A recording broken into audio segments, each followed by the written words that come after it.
ଅବପାତ ରୂପ ନେବ ଲଘୁଚାପ। ଦକ୍ଷିଣ ଓଡ଼ିଶାରେ ପ୍ରବଳ ବର୍ଷା ସମ୍ଭାବନା। ସୋମବାର ଦକ୍ଷିଣ ଓଡ଼ିଶାର କିଛି ଜିଲ୍ଲାରେ ଅତି ଭୀଷଣ ବର୍ଷା ହୋଇପାରେ। କୋରାପୁଟ, ମାଲକାନଗିରି, ନବରଙ୍ଗପୁରର ବିକ୍ଷିପ୍ତ ସ୍ଥାନରେ ଭୀଷଣରୁ ଅତି ଭୀଷଣ ବର୍ଷା ହେବ ବୋଲି ପାଣିପାଗ ବିଭାଗ ସତର୍କ କରାଇଛି। ଏହି ତିନି ଜିଲ୍ଲା ପାଇଁ ରେଡ୍ ୱାର୍ଣ୍ଣିଂ ଜାରି କରିଛି।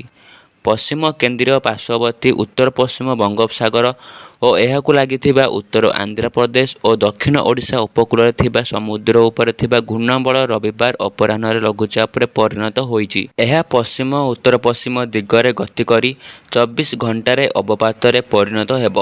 19 ତାରିଖ ଅର୍ଥାତ୍ ମଙ୍ଗଳବାର ସକାଳୁ ଏହା ଦକ୍ଷିଣ ଓଡ଼ିଶା ଓ ଉତ୍ତର ଆନ୍ଧ୍ରପ୍ରଦେଶ ଉପକୂଳ ଅତିକ୍ରମ କରିବ ବୋଲି ପାଣିପାଗ ବିଭାଗ ପୂର୍ବାନୁମାନ କରିଛି। ସୋମବାର କଳାହାଣ୍ଡି, ରାୟଗଡ଼ା ଓ ଗଜପତିରେ ପ୍ରବଳରୁ ଅତି ପ୍ରବଳ ବର୍ଷା ହୋଇପାରେ।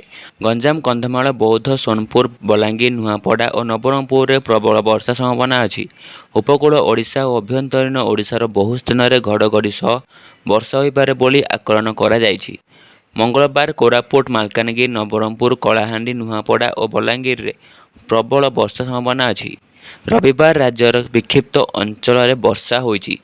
ପାରଳାଖେମୁଣ୍ଡିରେ 20, ଜଗତସିଂହପୁରରେ 14.2, ଭବାନୀପାଟଣାରେ 13.8, ତାଳଚେରରେ 13.4, ଦାରିଙ୍ଗବାଡ଼ିରେ 12, ନୟାଗଡ଼ରେ 10, ଚାନ୍ଦବାଲିରେ 9.5 ଓ ବଲାଙ୍ଗୀରରେ 7.5 ମିଲିମିଟର ବର୍ଷା ହୋଇଛି।